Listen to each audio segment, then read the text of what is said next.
We often hear about what order you should contribute into which accounts for retirement savings. Today on Your Money, Your Wealth podcast number 350, Joe and Big Al explain the reasoning behind that sequence of retirement savings and where an HSA, a health savings account, fits into that sequence. Following some retirement plan spitball analyses and Roth conversion strategizing, the fellows will explain whether capital gains are taxed progressively, how required minimum distributions are taxed, and what the... They also revisit indexed universal life insurance, a favorite topic from days gone by. Plus, Joe's got a second career in the works, and we've got derails galore. I'm producer Andy Last, and here are the hosts of Your Money, Your Wealth, Joe Anderson, CFP, and Big Al Clopine, CPA. Answering money questions again, we got Craig from Michigan writes in. He's like, wondering how you see HSA fitting into a retirement portfolio. I've noticed in listening to your podcast, the order you suggest is 1, 401k to the match. 2, max out Roth IRA if eligible. 3, go back and max out 401k. 4, money into brokerage account. And then 5, which Craig missed here, is look at conversion opportunities. There you go. Wow. Yeah. And why is that? Why do we talk about that? If you do it this way, you're automatically going to be diversified tax-wise if you do this long enough. Right, because at least we know you'll have something in the Roth IRA as long as you qualify for it. So most people just go 401k, that put their blinders on, and that's all they save into. Right. And then, 30 years later, they got a couple million or $1 million in their 401k plan and no other assets. And if you're just starting out and you only have a couple thousand to invest, you're probably just going to be doing number one only, 401k match. But as you add to your savings, this would be a good order till you kind of get to number 4, which is put any extra into a brokerage account. So, all right, back to Craig on with HSA providing an initial tax deduction, retirement-free growth, and tax-free distributions on eligible medical expense. Where would you put contributing to an HSA in the order, above order of retirement funding? As long as someone is comfortable with a high deductible insurance plan, I see this after 3 in the order above, if not after 2. Thanks for everything you all do on this podcast. I've learned so much over the past year listening to you, and I have laughed along the way as well. I have a cockapoo that I walk as I listen to your podcast. Cockapoo. It's like a toy. Yeah, cute little pup. Okay, so where would you put, or HSA? I'll explain what an HSA is. Well, it's a health savings account. It's a savings account. You have to have a high deductible health insurance plan. So many of you don't qualify, but let's just assume that you do qualify. In other words, you have a high deductible health insurance plan. An individual could put away $3,600 per year, a married couple $7,200 a year into the plan. And then if you receive a tax deduction for the $3,600. That's right. And then it grows tax-free as long as the money is pulled out for medical expense. So it's actually one of the best accounts there is, right? Because you get a tax deduction and tax-free growth, and you never pay tax on it. So it's actually pretty useful. And then let's say if you have money that's accumulated in there, but if you don't use it for qualifying medical expenses, then it's taxed. Or after age 65, I believe, or once you're Medicare eligible, 65, you are no longer eligible to use or to contribute to an HSA. Right. And they have it's not only if you use it for something other than qualified medical expenses, you have to pay the tax on the income. Well, it's all income. There's no basis, right? So you have to pay tax on the whole thing, plus a 20% penalty until you hit age 65. And then you can roll it into an IRA. You could, and then you could, right. And you could also, you can just pull money out for non-medical expenses and just pay tax, not the 20%. But the thing is that the reason why there's so much benefit there is qualifying medical expenses are pretty broad, and virtually all of us are going to have that over the course of our lifetime. So to get a tax deduction and have it grow basically tax-free, and you pull it out and never pay tax, it's pretty useful. So the question is, where would you put it on this chart? I would go 401k into the match. I'd max out my Roth IRA. I'd go back, max out my 401k. Would you? Okay. money into a brokerage than a HSA.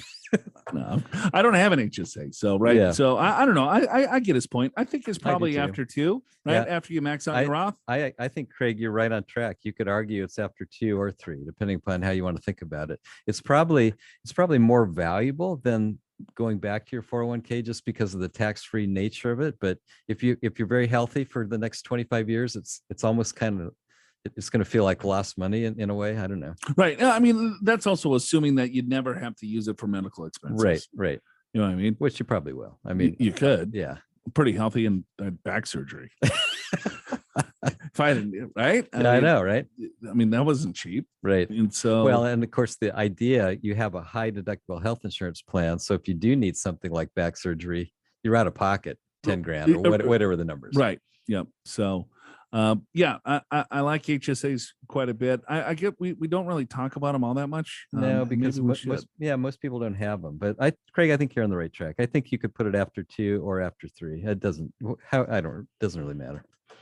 Yeah, and you can invest HSA plans too, just like a regular IRA or a brokerage account. You could have it in cash, and they have like almost a debit card where you go to CVS and you buy your whatever that you need. And right. I don't know what the auditing system is on HSA plans. I don't think very much. I think I had. So if I go to let's say I have an HSA plan. I go to CVS. Right. And I buy a case of Coors Light. I knew you were going there. Right? You think? I mean, I don't know. I might be, and I need medical attention. I'm a little thirsty. Hydration. It's how you relax.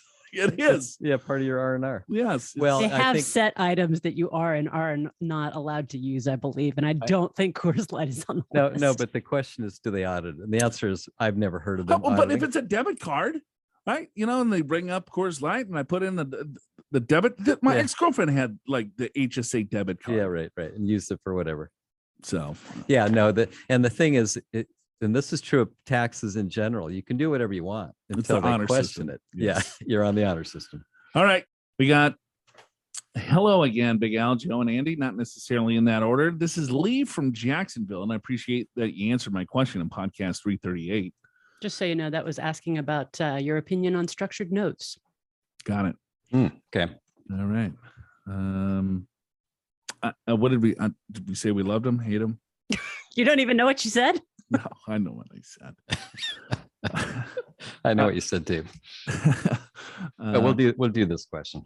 I have a new one that I probably should have asked first, as it's more important to our path towards wealth. I receive 100% VA disability and will for the remainder of my life, as I'm categorized as totally and permanently disabled. In addition, if I kick the bucket before my wife, she receives a dependency compensation check each month. We are pretty far off from retirement. I'm age 45 and she's 43. Probably will only need about $60,000, $70,000 in today's dollars each year when we get there. I currently receive $48,000 a year. That increases with COLA, like Social Security, due to my VA status. I am covered 100% for medical, dental, and vision, and my spouse also receives medical insurance through me, which will cover any cost as a secondary insurance to Medicare in the future. We have about 13 years left on our mortgage, and it's done. Wife makes $130,000 a year and plans to retire at age 64. All this is to say that we have a significant amount of cost covered in retirement. Since we have current retirement accounts totaling $500,000, we also have about $30,000 sitting in cash. Is it your opinion that reducing the risk on these investments and the current contributions towards both max Roth IRAs and max traditional 401ks is a smart move, given that we are guaranteed a good income in retirement from both my VA compensation and future Social Security? Virtually all of our expenses will be covered without needing much of the retirement money. Thanks again for your ideas on this. So, okay, a VA compensation, he's making $50,000 a year with a COLA. That's all tax-free. Yep. So my strategy for Lee from Jacksonville is going to be a little bit different than, because he'll have room in the 0% tax bracket and the lower brackets So I don't know if I would fully fund Roth, but he does have 175,000 in the IRA already. I would want to run some numbers. I would probably split it just to, let's see, 130,000. They're in the 22% tax bracket. They'll be in the 0% tax bracket probably in retirement. Yep, I would say so. And plus with the VA income that is tax-free, probably the Social Security will be tax-free too. So the only thing that could trip that up would be RMDs. RMDs. Yep. But he could convert, if they, I mean, I don't know, who knows what the hell's going on. They'll probably get rid of conversions here soon. So in the next decade, we'll see. Yeah, in the next decade. Yeah, just because one guy had like $1 billion in his Roth. Yeah, true. Well, let's kind of ruin it for everyone. Right. So I don't know. This is a tough one. But here's what I would do, Lee. You just run some numbers a little bit, and then get on an Excel spreadsheet, and then kind of map this thing out. I don't know, because a lot of your income is going to be tax free. The RMD is the only thing that's going to blow them up. Yeah.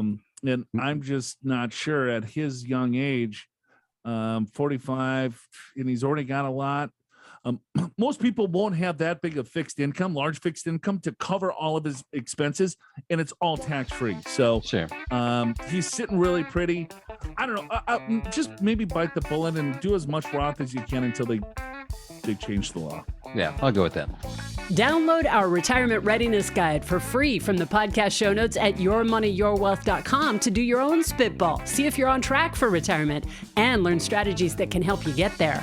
From the show notes, you can also access other free financial resources. You can ask Joe and Big Al your money questions. You can share YMYW to spread the word and help us grow. And you can schedule a free one-on-one comprehensive financial assessment at a date and time that's convenient for you with a certified financial planner professional on Joe and Big Al's team at Pure Financial Advisors. To get started on all of that, simply click the link in the description of today's episode in your podcast app. Hello again, Pure Financial crew.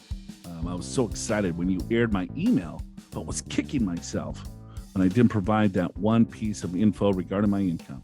I make $80,000 and my husband makes $40,000. I was hoping to optimize taxation, so I was thinking of converting to Roth when I went part-time. I would be making $40,000 at that time. Al so intelligently questioned why we had so little in our brokerage account. Joe said that maybe something major had happened. Both of you are correct. Yeah. Oh, wow. Don't even know Annie from Texas. Yeah. We already like her. Yeah. We had a little late start investing. We paid off our mortgage about 3 years ago. That was the major change that sent me on this journey. We used the money that was previously going to rent and started investing for retirement. I know many financial advisors do not recommend paying off your mortgage, but in my case, it was the best thing. It freed up so much income. We bought too much home, and 45% of our income went to the mortgage every month. When we paid off the mortgage, we did not inflate our lifestyle. We learned a budget and invested what would be going to the mortgage. I've attached a previous email in hopes you could answer my original question. I know Joe was thinking I could just throw everything at the Roth 401k, but would that be the best strategy in our situation? We are very disciplined and would like to stick to the best tax optimization plan you spitball for us. Yes, I would still stand by my recommendation or my spitball. Yeah, you always go with that. It's 401 Roth 401k. Roth or die, baby. Yeah, that's t-shirt's coming out. 100%. Okay, so what was the original question? Okay. At age 50, we'll stop making these contributions. Do you recommend I change my 401k contributions down to Roth 401k? So that was yes. Yes. Do you recommend I change my allocations now and add more monies into brokerage? I would max out Roth 401k. I would max out Roth IRAs. And if there's still money left, yes, then you would want to go to your brokerage account. We also have how much should I convert? That was remember she said that they made 120,000. We didn't really know how much was his versus hers. Yeah, but now we do know that. So she makes 80, hubby makes 40, that's 120. She's going to go to halftime and make 40. So 40 plus 40 is 80. Is it? Yep. Okay, you got a calculator. I'm top of the Top of your game. top of the game right now. So, and if you want to convert to the 12% bracket, that's 80,000. Now you get a $25,000 deduction roughly for standard deduction, which means in that example, you could convert about $25,000 and still stay in the 12% bracket. You could add another 80,000 to that. So you're a little over 100,000 to stay in the 22% bracket, something like that. So it depends upon what bracket that you are eventually going to be in. Yeah, I think you just go to the top of the 12. I think so too. I mean, basically looking at the assets that you've accumulated so far. Yep. Go to the top of the 12, Roth 401k, Roth IRAs. Yep. And then look at your tax return and say, okay, where do you think you're going to fall? Just remember the top of the 12% tax bracket is 80,000 of taxable income, not gross income. Yeah, that's important. So that's 105,000 of gross income minus the standard deduction to get you to 80. So 105,000 is kind of your target for income. So if you're at 80 now, add another 25,000 Roth conversion and you're there. So as you are working full time, making 120, I probably would not do any conversions. I would just do the Roth 401k, Roth IRAs. And then once you go to part-time, then I would start doing the conversions of, $10,000 to $25,000 a year to stay in that 12% tax bracket. Yep. Look up. Okay. Thanks, Andy, for the follow-up. Okay. We got Paul from New Jersey. Goes, my wife and I make about $200,000 a year combined. Using the 80% rule that says we need about $160,000 a year. 80% rule of gross is what he's saying here. Okay. Yes, I think that's what he's saying. All right. Yet when I subtract out the money, we never see taxes, Social Security, unemployment insurance, 401k, IRA contributions. We spend about $8,300. Or is that 83,000? Right. I will get a $32,000 pension, have about $1 million in deferred accounts, and $240,000 in Roths. All right. Using that 83,000 number, I think I can retire at 60, accounting for 2% inflation, healthcare premiums included. What am I missing? Why do the experts tell me I have to work until 70? Signed, confused 60-year-old. All right. Paul, you're right on track, brother. Ignore the experts. Or maybe you're confused on what the experts are saying. You look at what your income, your spendable. What are you spending? Right. Right. It's not necessarily you're replacing 100% of your gross. Yeah, you hear that, you need to replace 70% of your income. It's like, well, is that 70% of net or gross? No one ever says that. Don't even think about that. Take a look at what you're spending. So you know what you're spending, which is great. A lot of people don't. If you don't know what you're spending, look at what your net pay is for a payroll and multiply it by the number of payrolls. You get paid once a month, $10,000, 10,000 times 12 months. 120. That's probably what I'm spending. Right. Maybe you're having to dip into savings. And so you're spending a little bit more, or credit card debt, or maybe you're saving a little bit more on top of that. So maybe you're spending a little bit less, but that's what you need to replace. Right. I mean, this is total spitball back of the envelope, right? You could model this out even further, which we would probably recommend that you do if you want to retire at 60, but it's, you've saved a ton of money. I don't even know if he has a mortgage. Maybe his mortgage gets paid off in 5 years as well. And so that's another reduction of fixed income. Yeah, right. So look at your lifestyle. What are you spending? A lot of times people will spend a little bit more in retirement too. You might want to travel. You might want to, fix up the house. You're going to do different things. So, just kind of play with that as well. Yeah. And that's a good point. I think a lot of times the experts say you're going to spend less in retirement because you don't have to commute. You don't need to buy the good clothes. Our experience is for people that have saved money, they spend more because they have more time for leisure, more time for travel. So just keep that in mind. Yes, because you are right on track. All right. Thanks for the question. Confused 60-year-old. Hopefully you're not confused anymore. And go ahead and retire. Tell your boss to go pound sand. Got that t-shirt coming too. You do. Yes. Wow. You got a bunch. That's my second career, Al, making t-shirts. Perfect. James from Arizona writes in, Joe, Al, and Andy, thanks so much for your podcast. I have a quick question. Are capital gains taxed progressively like income, or do we pay the same tax rate on all long-term capital gains after the gain amount is added on top of our adjusted gross income? Okay. Yep. I did a Roth conversion earlier in the year to take me to the top of the 24% tax bracket. With home prices skyrocketing this year, we took advantage and sold our second home for a net gain of $225,000. How will the capital gains tax be calculated on $225,000? We are married, finally jointly.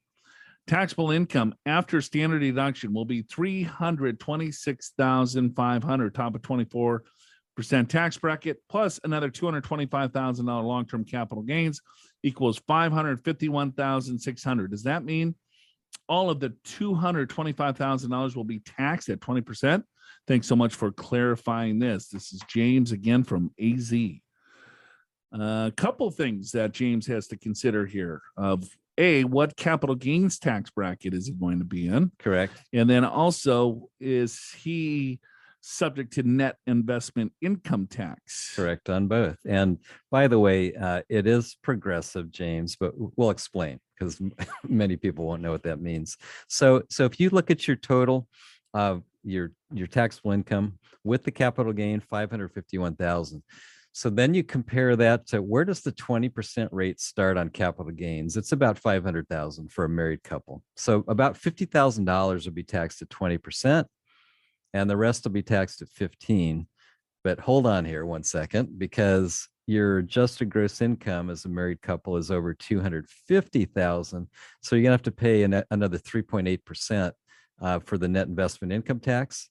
That's on top of the 15%. So it's really 18.8% on, let's call it 175,000 roughly of capital gains, and then 23.8% on about 50,000, something like that. So to say it another way, there's two taxes so he's looking at a progressive tax. And what that means is that on ordinary income, we have multiple tax brackets. You got the 10%, 12%, 22, 24, and so on. Yeah.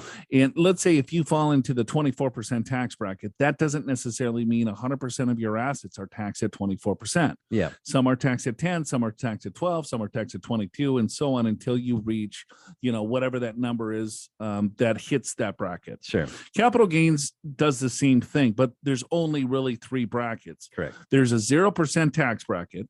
So that's anything from to the 10 or 12% tax bracket. Yeah. Then from there, you got the 15% tax bracket. And then after that, you got the 20% tax bracket. However, there is no really progressive tax on the 0% because you're still going to be it depends on if it's all capital gains or if it's all ordinary income. He's got ordinary income, so it doesn't necessarily matter in this case. Yeah. So a way to think about this is you sort of calculate your ordinary income first, which is what you've done, James. You gave that to us. The taxable income would be about, call it 330,000 roughly. And so then you put your capital gains on top of that to figure out which capital gain rate you're in. Well, you're in the 15%. We're well past the $80,000 top of the 12% bracket. So none of the capital gain is taxed at zero, right? But most of it, as I mentioned, is taxed at the 15% bracket.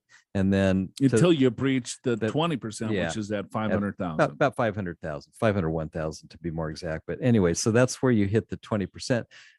But we're just saying there's an extra tax in there that's completely unrelated to capital gains. It's called net investment income tax, which you have to pay on capital gains once your adjusted gross income is over 250,000, which it already is, which means the 100% of this capital gain, you'll have to pay the 3.8% on as well.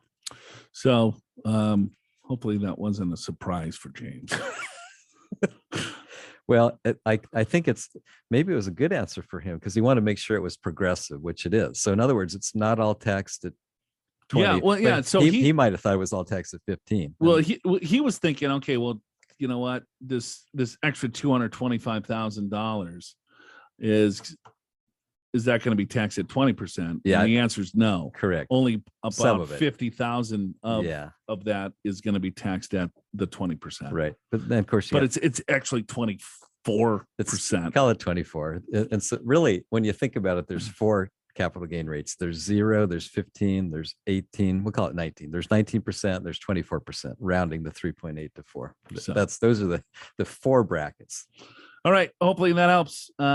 Thanks for the email. Okay. We got some podcast questions that came in from our survey. And these are just like random Yeah. questions. Sure. Okay. Go for it. In the 24% tax bracket, there are multiple buckets of taxes to be paid. Okay. Yep. Multiple buckets. True. How does one figure out what the after-tax income will be when RMDs start? Okay. Do you follow that? I think you could take the word "the" out. It works better. So I think they want to know what's the tax rate on my RMD. What the tax? They're pretty upset when they wrote that. It's like, what? what the For example, we have to pay 3.5% extra on investments. 80% of Social Security is tax. Is all of this before or after the 24% tax? Okay, so yeah, what's the tax rate on the RMD? Required minimum distribution when you're 72 and older out of your retirement account. But what is the after tax income will be? Okay, so he's looking, he's got RMDs, he needs to know, or she knows, or whoever this person is, what rate? What can they expand? What's my tax rate? I have no idea. So how did the tax work? Yeah. So he's thinking he gets an 80%, or she's thinking he gets an 80% tax on Social Security. That is not true. No. Right. So it's 0, 50, or 85, but you're close. 85. 85% of Social Security can be taxable. Not 85% tax. 75% or 85%? 85. No, it's not. 50 and 15. Huh? 75. 75? 85. 85? Yeah. Why the hell am I getting confused on that? I don't know. 0, 50, and 85. Yeah, you are right. Now you're questioning me. I know. Now I'm questioning myself. I know. I mean, look at your chart there. Yeah, I don't know why I'm. You think it's 75? No, I don't know what the hell I was thinking. It's early in the morning. Anyways, let me ask. So 85% of your Social Security is subject to tax. Correct. It's right. Oh my God. I just blew Brain that fart. one. I just blew that one out. Okay, so 85% of your Social Security is going to be, so it could be 82. It depends on the formula. It could. Right. It's 50. Save yourself. I know it's 50% to 35%, depending on the graduated schedule. It is a graduated schedule. But I think if you're looking at your required minimum distributions, think of that as extra income over what you already have. So you got to go to your marginal bracket. If you're already in the 24% bracket, if you add more income, it's going to be taxed at 24%. If you're already subject to the 3.5% tax, or 3.8% actually to be exact. That's why it's messing me up. Net investment income did the tax. tax not change? So the 3.8% net investment income tax is not taxed on required minimum distributions, but it might push your other income tax, yes. income higher to where more of your dividends are taxed. So you kind of, I mean, if you want to know exactly, get TurboTax, put the required minimum distribution in with and without, and see what the extra tax is. But quick answer is go to your marginal tax rate. That's the tax you're going to pay. Did you catch when Big Al said, look at your chart there to Joe? That's because the fellas don't know all these ranges and limits and rules off the tops of their heads, and you don't have to either. Get yourself a copy of the 2021 Key Financial Data Guide from the podcast show notes at yourmoneyyourwealth.com and use the exact same guide that Joe and Big Al use. You can see at a glance the 2021 tax brackets and capital gains tax rates, retirement plan contribution limits, taxation on Social Security, Medicare premiums, and more credits, deductions, exemptions, distributions, and exclusions than you can imagine. Click the link in the description of today's episode in your favorite podcast app to go to the show notes and download the 2021 Key Financial Data Guide for free. We got, hi, Joe, Alan, Andy. I'm M from sunny Florida. I drink champagne. Wow. Nice. That might be a first for our show. That's champagne. Perfect. I drive a Pontiac G6 convertible circa 27. Yeah, that looks pretty nice. Yeah, that looks like a Floridian for sure. Drinking champagne. Yeah. I wonder if it's red. I don't know. That no longer converts. That's too bad. Wrong show. Yes. Yeah. Oh, look at that. But I'm bummed. I have a striped house cat. I turned 40 this year, and I realized I had to grow up and get serious about investing. Married with 2 kids under 5. Gross annual income over $1 million.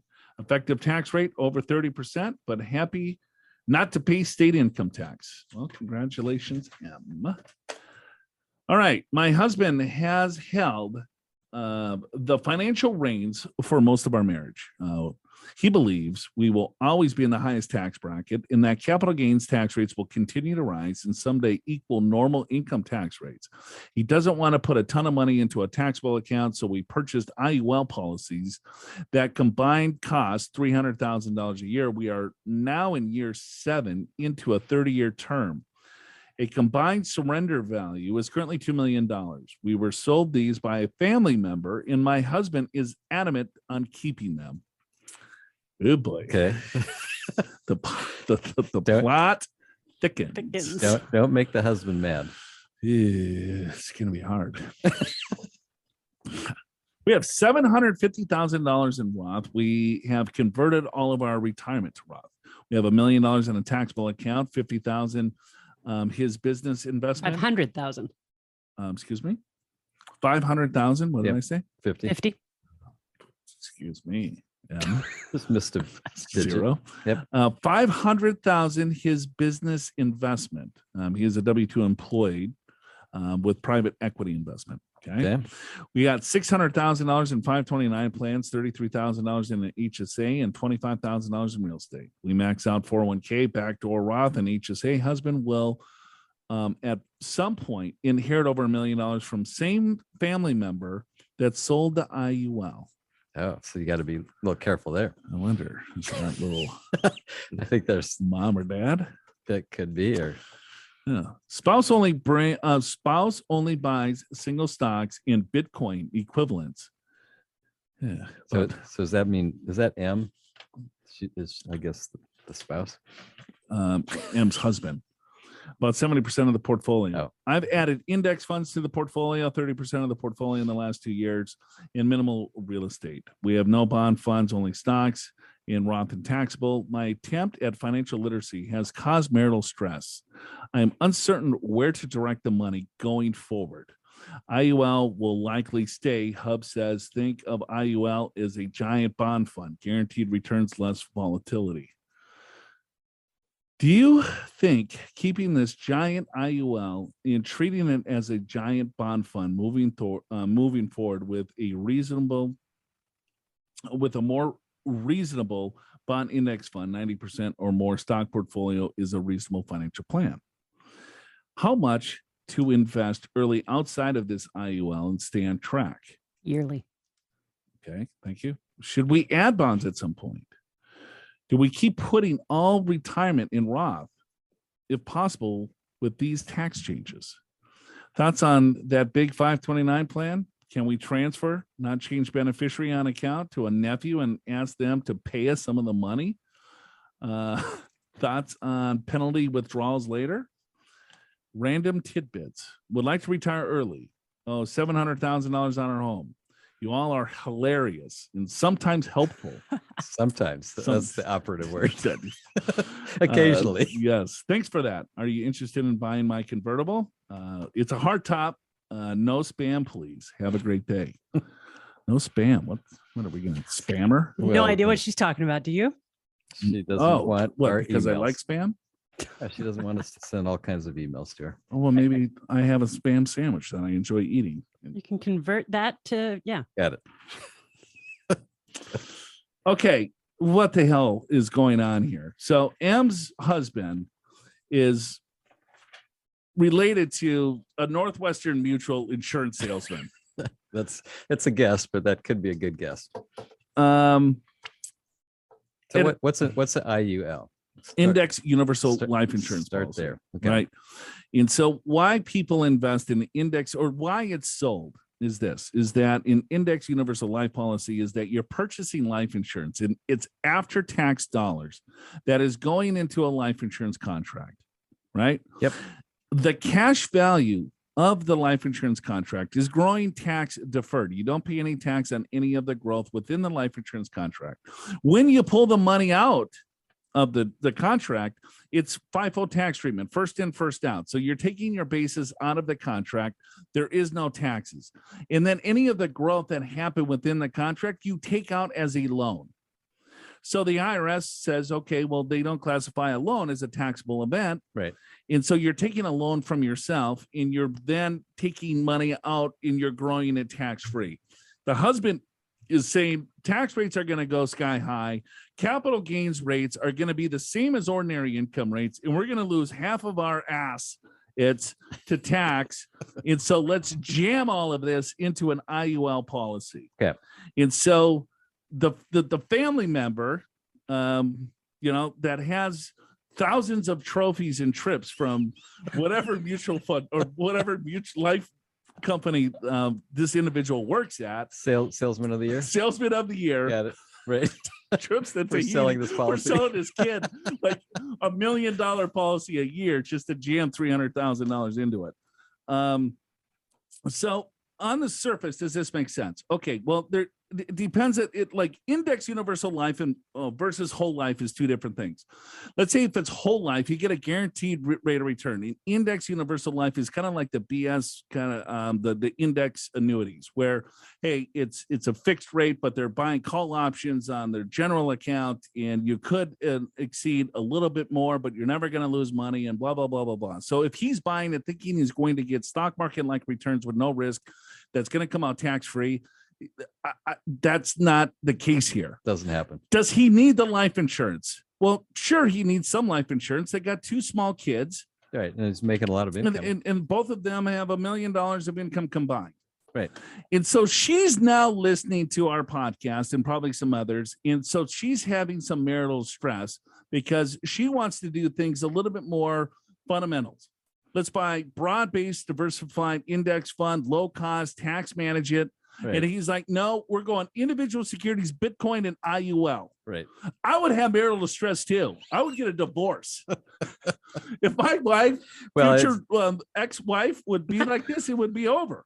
So it's not what we would recommend, but is there anything good about this so we can preserve her marriage? It's a ton of cash.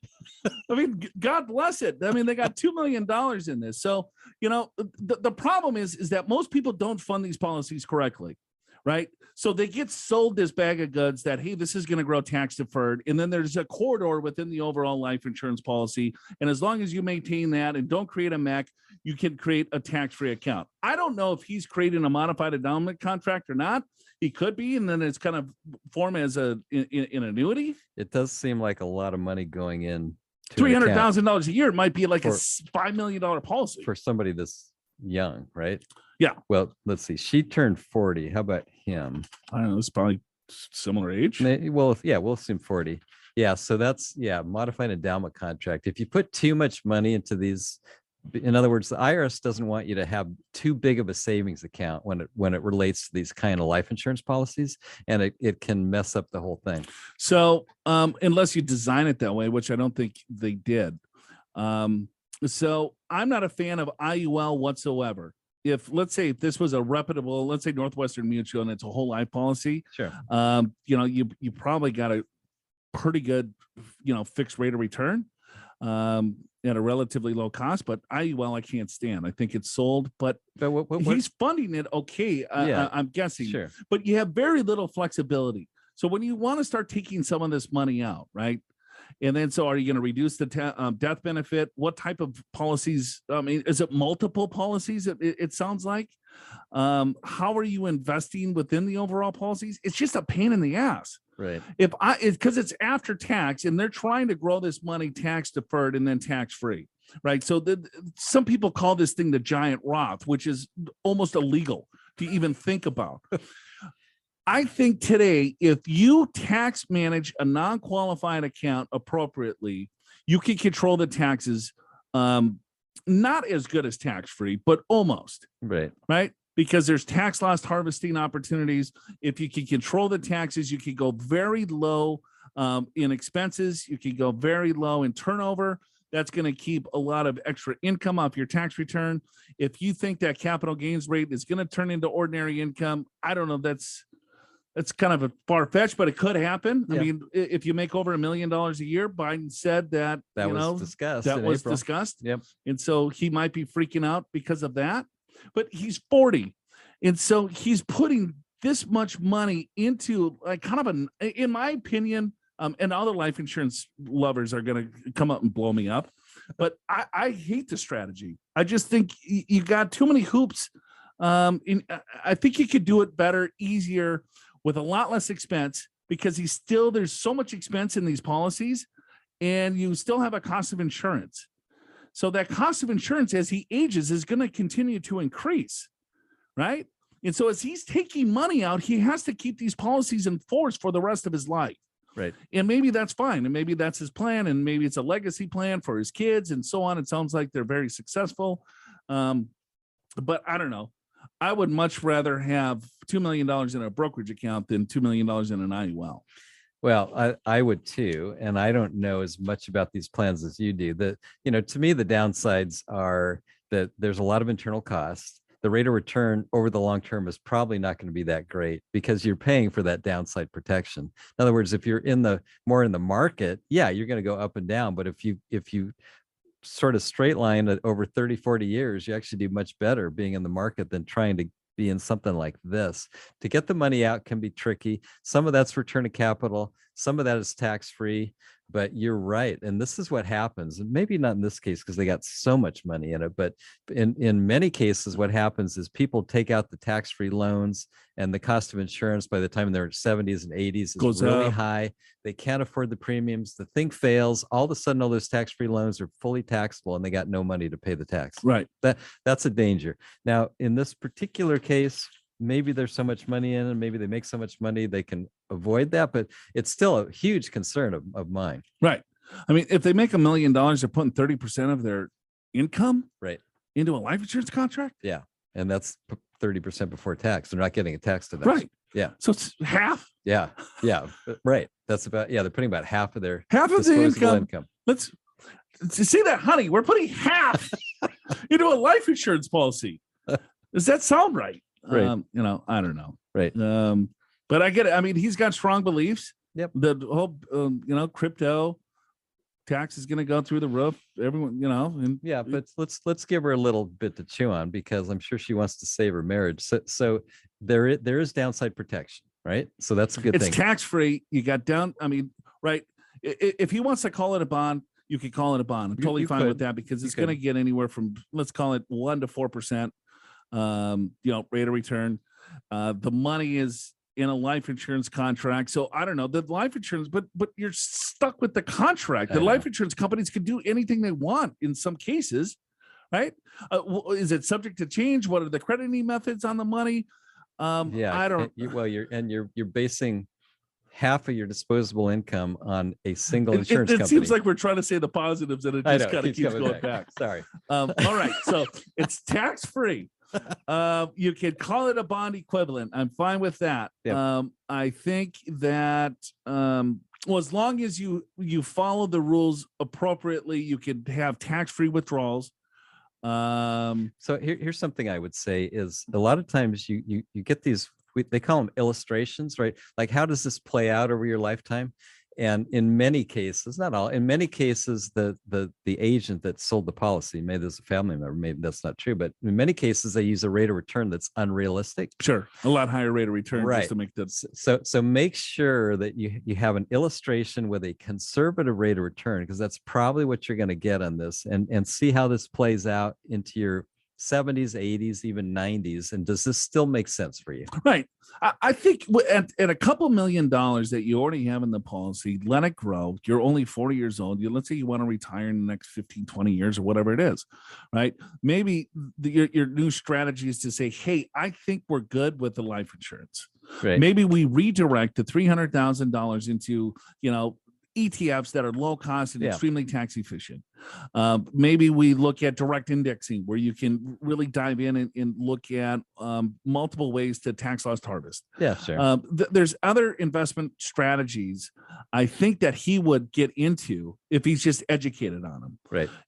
I think that the way, he has certain beliefs, right? It sounds like he has certain beliefs that he doesn't believe in the federal government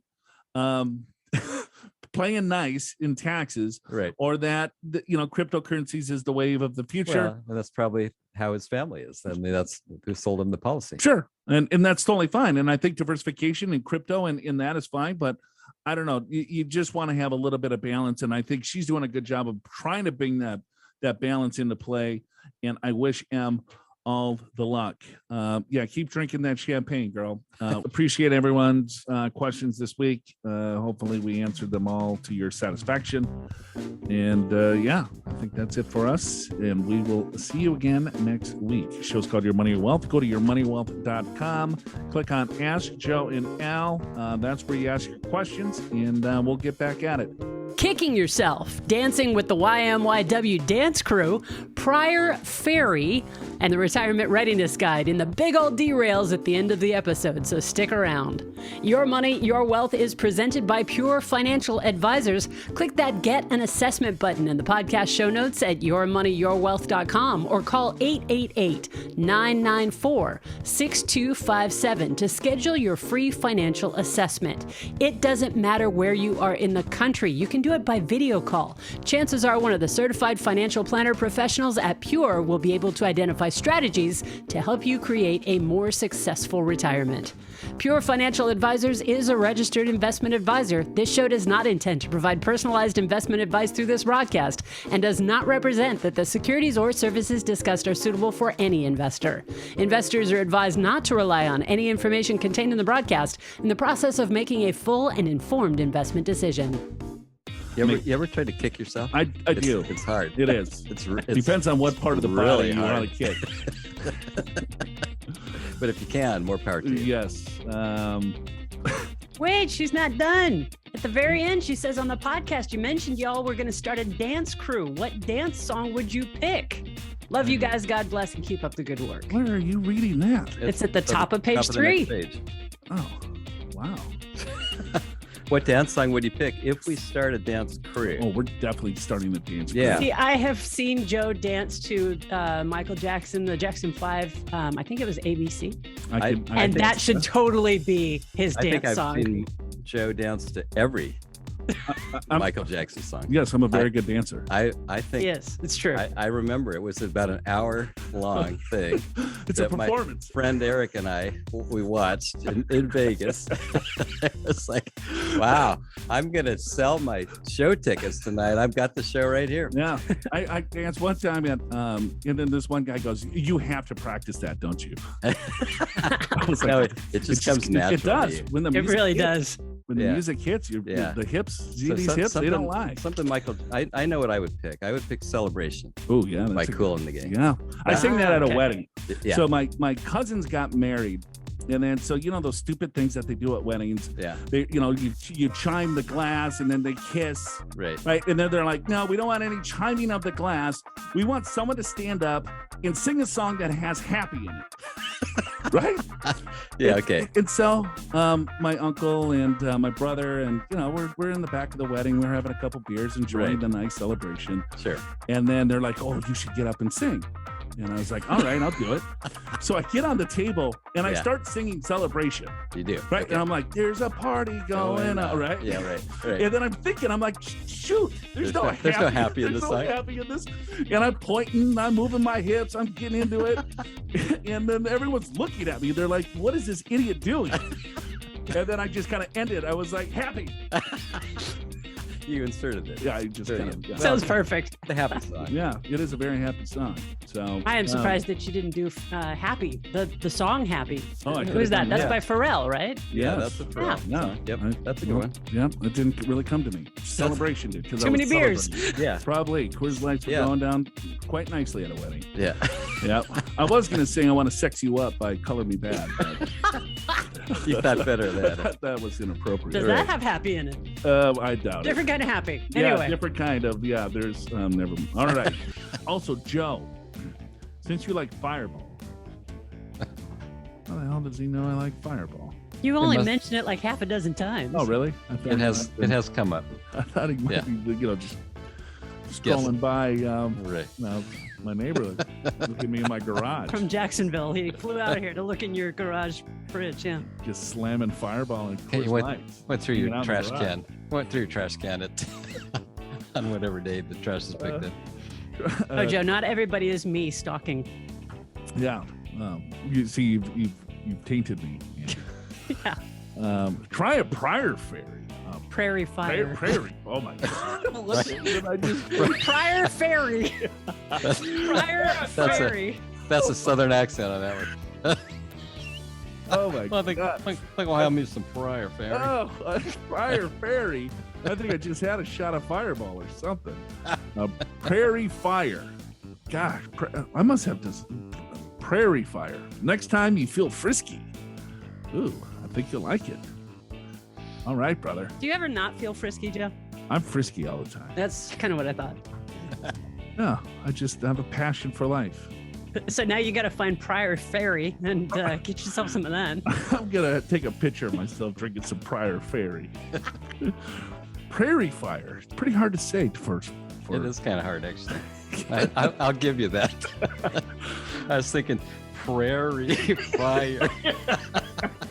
It's like hooked on phonics. You got to really slow down here. Oh, all right. I'm going to try Prairie Fire.